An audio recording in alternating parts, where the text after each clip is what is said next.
everybody! The last time I was here, I promised that I will watch all of the Sims Destination Wedding Storyteller Challenge winners. I am very sorry for my hair. I don't know what the hell's happening on my head.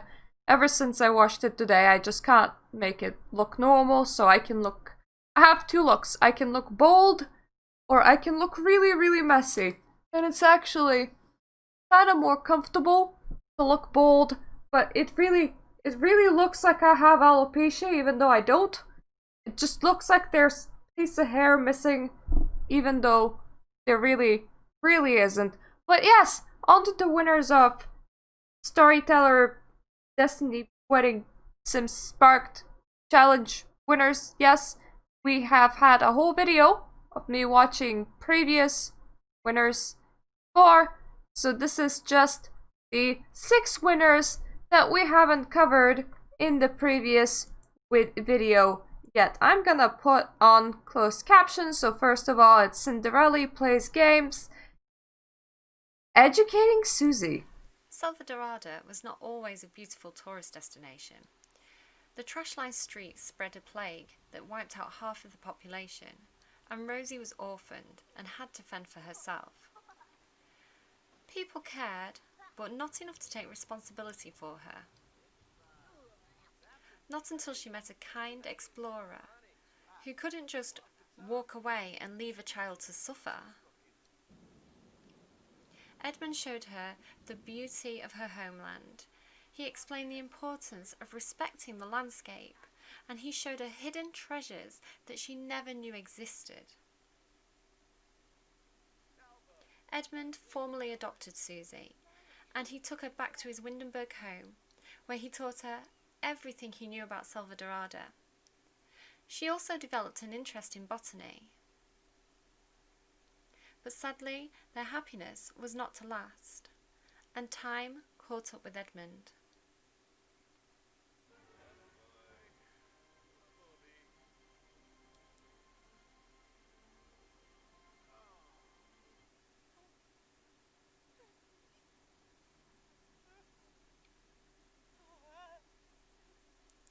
Suzie was distraught, but she used her inheritance to fund an orphanage in Selvadorada, where she taught local children the importance of respecting the environment and how to clean up.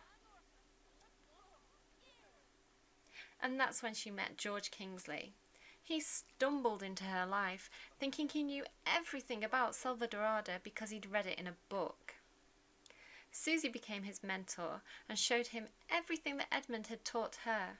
The student had become the master, and the two developed a close bond.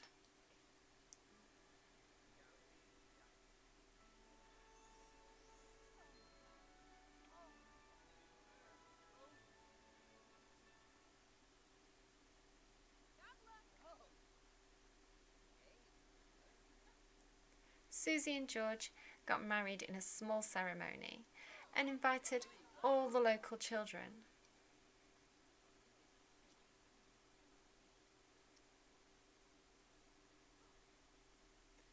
Together, they continued to educate the children of Selvadorada about the importance of looking after nature, and they even adopted 1 or 2 or 7. Gradually, things started to improve, and even the jungle guardian spirits were happy.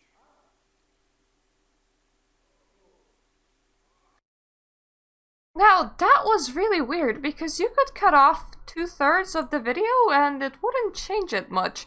We didn't really need the backstory of Suzie, and for half of this video I was very concerned that it might turn into a child grooming video, but no.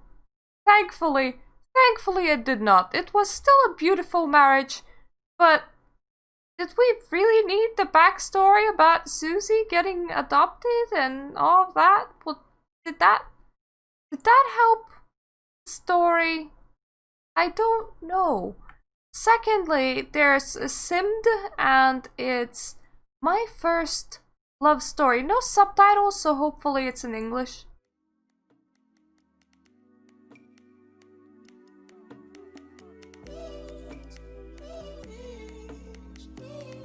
I swear I've heard that sound before. I want to go home.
That boy is me.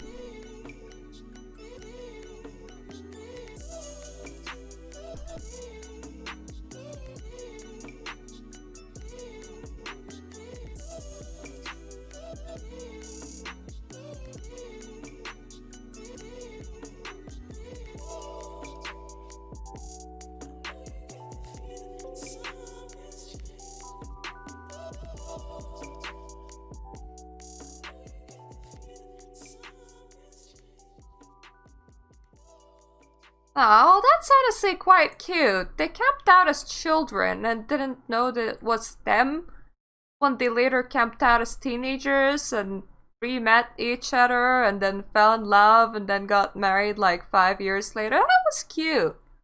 That was a nice touch, and I can't really say that any part of the story did not belong in the story. It was perfectly fine. That's some fine story. Moving on to Cuckoo Kukri with the treasure of Selvadorada.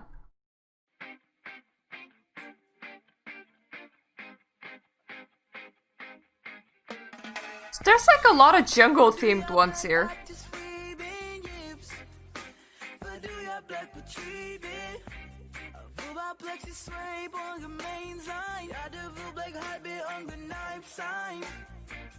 Jag befaller från vår sig magazine och voodoo thick and fan will be done.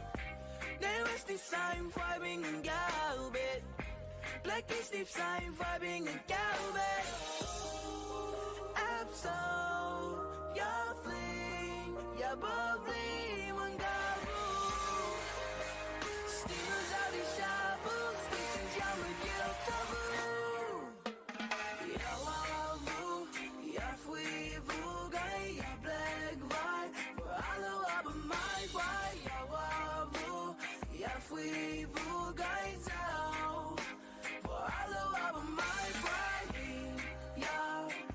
This is the second video that I see that has incorporated in new skeletons.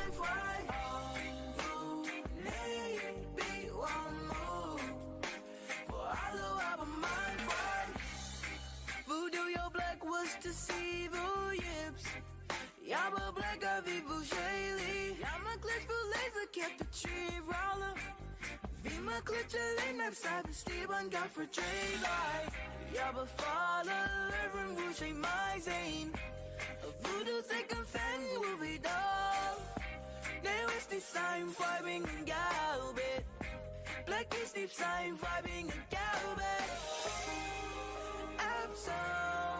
So he tried to rob her temple in exchange got magic powers? That's pretty cool.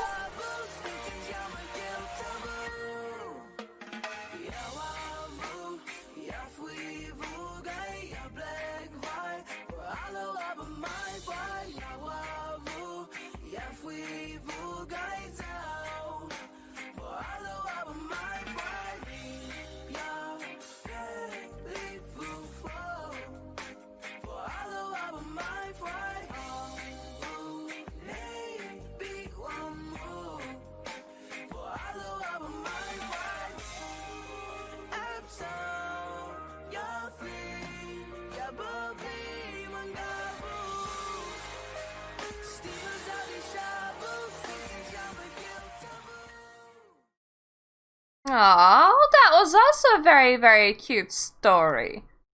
So, she was like a temple guardian, and then he got struck by lightning, and then she liked him. So, you know, suppose the moral of the story is go and rub some temples, yo. Never know. Next up is RogerBear with Monstrous Aftercurse. Interesting. So the story begins with a bit of unusual couple, Anastasia and Holger. Anastasia is a young, extremely beautiful lady, and Holger is a rich, old, hardworking man with a big farm. On that farm, he also has 3 little cats, triplets. Holger loves them very much, but Anastasia despises them. They are dirty and undisciplined, which reminds her too much of her past that she hides from everyone, even Holger. There was a time Anastasia was not a human. She was one of the dirty monsters from a Muddy's farm. She got tired of this filthy life and convinced a traveling wizard to change her into a human. Because of her history, she is now afraid to do anything that is considered unhygienic or unmannered and must be a lady at all times. So after 2 years of being together, Holger and Anastasia decided to get married with a rustic-style ceremony. Anastasia immediately started planning. She wanted it to be perfect. She invited the whole town and beyond, but not Claire. She didn't want it, as she knew they would be a trouble. Triplets tried convincing her to let them be and promised they would behave well, but she didn't obey. They weren't too happy about that, so Loki suggested to her brothers that they sabotage the wedding. On the wedding day, Anastasia hired a professional bear to chase them away in case they come. When couple was socializing as guests, kids hiding in the bush were a bit too loud and the bear chased them away. They ran towards the deep dark forest where Spencer lives blood-hungry vampire who plays on innocent baby cows. Holger tried to catch them but was too slow. They both went searching for them. It was the first time Anastasia saw Holger so sad and afraid. It was like watching a father who just lost his kid. Rosa spiked Anastasia's thighs, dirt smeared all over her legs, but she didn't care. She was afraid of the present now so much that she forgot about her past. Their heart stopped when they saw it. The legend was real. A lonely castle of powerful men standing in the middle of the forest. They went in and saw cows, happily dancing with a bunch of foxes and 2 vampires, one of them being the witcher that turned Anastasia into a human. Creatures invited them in, and Anastasia realized not being perfect doesn't automatically make her a monster she once was, and she let go of her past. Witcher married them right in the spot, and they all partied all night. Even though the place was really dirty, dark, and full of spiderwebs, something Anastasia would usually run away from, she couldn't be happier to finally say I do to a man she loves so much. Jesus, that was a roller coaster. Very incredibly creative, though. So we had a monster turned human that was dating a farmer that had 3 calves, but because you can't have cows, they used dogs. And the cows tried to sabotage the wedding, so they hired a professional bear to chase them away. And then because you can't have foxes, they either used a small breed of dog or cat instead of foxes as well. Okay, definitely points for creativity. Would have never occurred to me. Very nicely shot. I have seen quite a lot of tiny little notes on screen as the video was playing, so that's very nicely done. Very incredibly well done and definitely creative. I am quite surprised that this is not higher up, because now we have entered the 4th page. So that's the 4th page. So that story is about as far as you can be from the 1st page, which is where mine is. But this is so creative. Is it because of the accent? They get penalized because of the accent, because if they did, then that's kind of sad. SIMsational made The Princess and the Treehugger. Our story begins deep in the jungles of Selvadorada in a small aboriginal village. The Sims there lived a peaceful life, one in harmony with the land. It was an existence that time seemed to have forgot, though these people would soon learn that their tribe and their land was far from forgotten. On the other side of the world, in the concrete jungles, there lived a Sim named Butch Greenhorn. He was mean and materialistic, and some would even go so far as to call him evil. Unfortunately for the tribal Sims, he had his eye fixed on their land.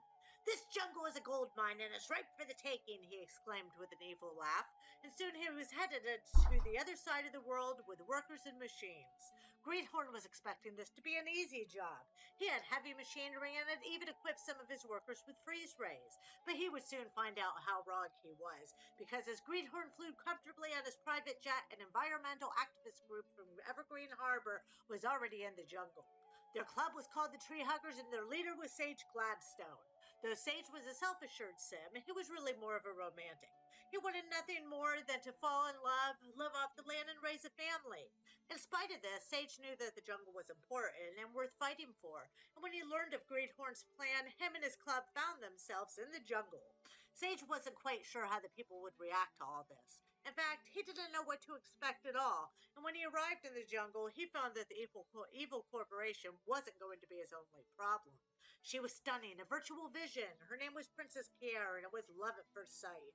The unlikely pair met each night away from the village, but they were soon discovered.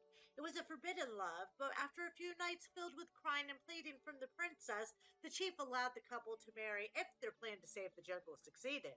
With the thought of their union at the front of his mind, Sage and the Treehuggers changed themselves to the trees, and when Greenhorn and the bulldozer advanced, Sage found that his fear had been replaced by strength. "Boy, you've got 10 minutes to get yourselves and these savages out of here before I knock all these trees down, regardless of whether or not you're still chained to them," the evil Sim shouted. "Oh no, we won't go," the Treehuggers began to chant, earning a response of laughter from Greenhorn and his workers. They laughed too soon, though, for Sim's chain to his tree was not their only line of defense. Their shaman had prepared the perfect curse since they had been alerted before the workers got there. And with a wave of his wand and a sprinkle of a potion, a night wrath descended upon the unlucky group of workers. Some of them ran for their life, some of them fell over drained of all energy, but all of the workers lost all control of their bladders, triggering death by embarrassment by all who chose not to run away. They had done it! Not only was the jungle saved, but one Sim's dream was about to come true. The days after that were the best Sage and Princess Kier had ever known. The Treehugger worked very hard for many days to build his handiness skill, and when he had completely maxed it out, he built his bride a house in the trees that he had once chained himself to. The couple even decided to marry there, in the trees that brought them together, and they lived happily ever after. Okay, can we just officially announce that the page 4 is actually the creative page and that you should actually start from page 4 and then go to maybe 1 and then 2 and 3, because that's okay. I know that at least one of those places is likely Selvadorada. I don't know where they found the town inside the jungle. I have a feeling that there isn't a backdrop like that. Then they summoned the demon that made them piss themselves and die. Yeah, I wouldn't have never occurred to me to ever write a story like that. So I'm just declaring page 4 to be the creative page, where all of the good creative people go. And the last one that we have to look at is MintyDay, Plasma wedding. My family has a dark necessity. There's me, of course. My name is Hunter. Oh. My siblings are Dawn and Scarlet. My parents gave us this sickness. Okay, I'm sorry. Is this like a vampire hippie family? Hunter, Dawn, Scarlet. Now it's very, very, very mean. Call your daughter Dawn when she actually can't see the dawn. I can sorta understand Hunter. Did you want your son to become a vampire hunter or a monster No. No. Only relieved by our servant, Mary. She's more than just a servant to us. In fact, she's our plasma servant. How is she still alive? Mary. There's like 5 of you. Powers are very strong. I can't even fathom her abilities sometimes. And she uses them to control Mary. Mary actually joined our family just a little while ago. We had previous servants here. Growing up, I didn't yet have that realization that it was wrong to feed off of them. And after a few years, they would always end up getting weak. I would never see them after a certain point in time, and I really liked Mary, so I didn't want to see her come to the same fate as the others. I'm just surprised that it would take them years. With her. And I got this feeling that maybe she has the same feelings for me back. We may have even kissed a little, but don't tell my mother.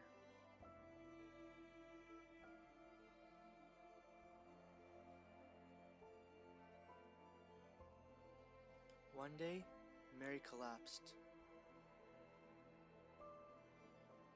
I demanded that we stop harvesting from Mary, and Mother told me in a composed, yet gravely manner, that she knew that I had feelings for Mary, yet Mary was the only thing keeping our family alive.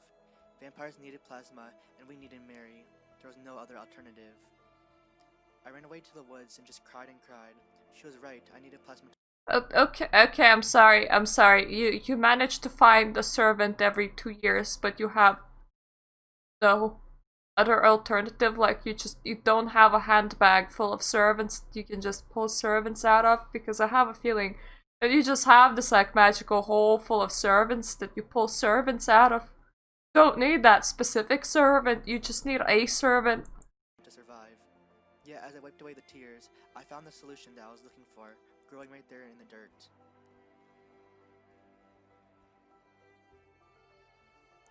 Later that morning, I returned home and I left a present in the yard. I'm sorry, that just sounded wrong. Shortly after, I went directly to Mary and we left.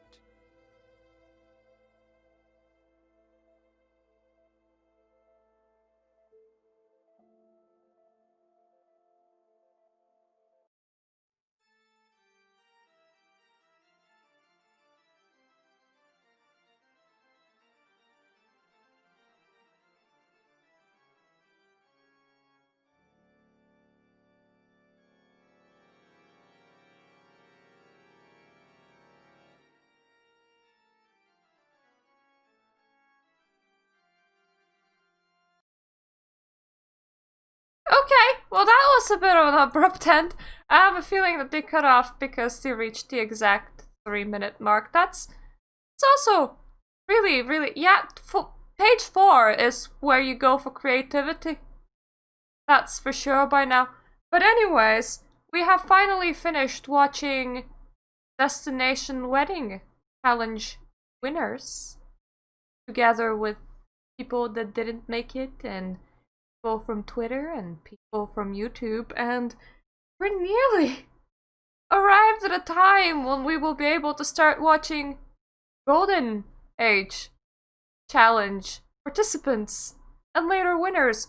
Honestly, I am really enjoying this. If there wasn't this kind of competition, I don't think that I would seek out Sims 4 machinima, now it's kind of a fun thing, and I know that a lot of people don't think that way or don't even think much about Sims machinima, but I'm kind of glad that EA did this, even though they're really bad at moderating it or giving themes that are beyond just being basic. But I'm very, very amazed with what community can do with what they have.